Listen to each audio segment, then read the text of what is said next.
तो discuss the topic of the force inertia और momentum के फोर्स क्या है. We will talk about this one. It defines as a push and a pull. It affects object in two ways. के force जो है किसी define किया जाता है कि किसी चीज़ को जब पुश करेगी जब पुल करेगी, यानी जब धक्का देगी या खींचेगी. And it affects object in two ways. Change the shape of an object और change the motion of an object. और ये जो फोर्स ताकत होती है जो किसी तरह दो तरह से एक ऑब्जेक्ट पे जो है अफेक्ट कर सकती है, या तो उसकी शेप को चेंज करेगी या उसकी मोशन को जो है वो चेंज करेगी. Now next we talk about the friction. के फ्रिक्शन क्या है? Resistance that occurs when an object और surface comes into contact with another slowing it down.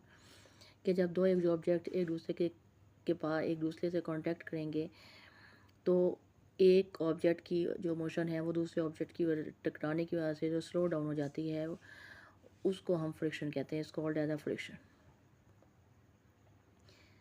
Air and a water resistant direct force. Force that opposes the direction of an object motion slowing it down affected by air water density, the cross sectional area of the body and the speed of which the object is traveling. वो force जो कि एक oppose करेगी एक object की motion को, उसको slow करेगी by the air water and density, the cross section area of the object and the speed. Now we next talk about the gravitation force. Force that causes object to fall downward. As the name indicate कि the force due to gravity, और gravity जो है वो downward होती है, तो force that causes object to fall downward is called as a gravitational force. Now next we talk about a weight. Force exerted on the body by gravity as opposed to mass, which measures the amount of matter that an object is made of, is called as a weight. यानी कि wait वो force होती है जो कि exerted on the body by gravity, जो कि gravity की वजह से फोर्स होती है, उसको हम वेट कहेंगे. एज अपोज टू मैस, जो कि मैस के अपोजिट होगी. विच measures the amount of matter that an object is made. और मैस इनटू ग्रेविटी, यानी कि वेट हम कह सकते हैं कि इक्वल टू द उस फोर्स के होता है, इक्वल टू उस फोर्स के इक्वल होता है जो कि ग्रेविटी की वजह से होती है. Is called as a weight. Now we next talk about the inertia. कि what is this tendency for a body to resist a change in its state of motion. Amount of inertia an object has is directly related to its mass. inertia जो है किसी object में उतना ही होगा जितना उसकी mass होगा, और उसमें जितना mass होगा उतने inertia होगा. और tendency for an object to resist a change, मतलब कि अगर एक बॉडी मोशन में है तो मोशन में ही रहना चाहेगी, और अगर एक स्टेट ऑफ रेस्ट में है तो वो रेस्ट में ही रहेगी.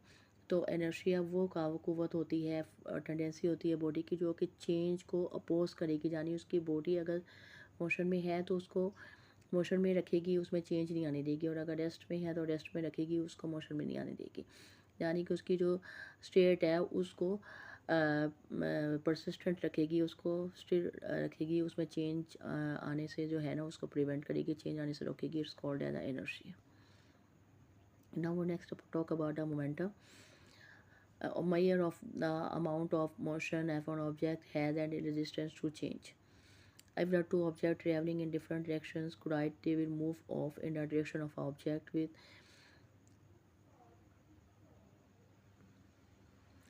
If the two objects traveling in different directions, अगर दो objects move कर रहे हैं तो they will collide, टकराएंगे एक दूसरे के साथ. they will move off, और टकराने से जो एनर्जी पैदा होगी उसकी वजह से वो एक दूसरे से फासले पे हो जाएंगे. Move of in the direction of a object. So this is called as a momentum, measure of the amount of a motion of an object and is resistant to change. Or is equal to the momentum is measured by the mass into velocity का जो product is equal to the momentum.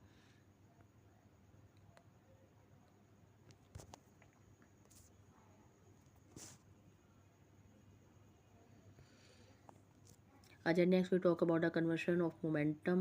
Total net momentum before the collision is equal to the total net momentum after the collision. टकराने से पहले जो दो objects हैं उनका momentum, और टकराने के बाद एक दूसरे कोलाइड होने के बाद जो उनका मोमेंटम है वो दोनों इक्वल होंगे.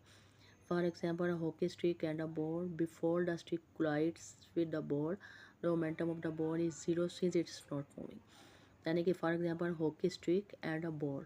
Before the stick collides with the ball, the momentum of the ball is zero, यानी टकराने से पहले मोमेंटम उसका ज़ीरो था और आफ्टर डैट भी ज़ीरो होगा। तो the total momentum before the collision equal to the total net momentum after the collision is called as a conversion of momentum and summation of a momentum. It is a result of the velocity developed at each angle of the joints involved in an action. Performer should use as many body parts as possible and produce maximum force. Impulse is defined as force into time change in the momentum of an object.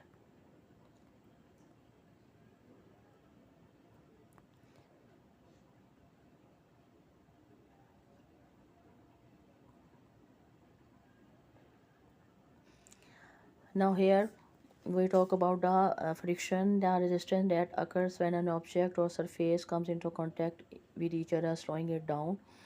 की जो क़ुव्वत होती है जो कि when an object और surface comes into contact with another, एक दूसरे से टकराएंगे तो उनकी जो मोशन है स्लो डाउन होगी, it's called as friction. And gravitation force that causes object to fall downward, weight is equal to mass into gravity. And inertia, tendency for a body to resist a change in state of motion, momentum. And conservation of momentum, total net momentum before the collision is equal to total net momentum after the collision. For example कि hockey stick और ball जो है collision होने से पहले उनका जो momentum zero होगा, और sticks momentum when is a product of it mass and velocity will be equal to the momentum of the ball after it makes contact, और कांटेक्ट होने के बाद भी उनका मोमेंटम सेम होगा. After the collision the ball moves away at a faster velocity and the stick slow to a zero velocity. दोनों का momentum उस कोलाइड कॉन्टैक्ट जो है कोलाइड होने के बाद भी ज़ीरो हो जाएगा. And board has a greater velocity because it has a significant lower mass. A summation of a momentum, it is a result of a velocity developed at each angle of a joints involved in an action and impulse into force over time. Change in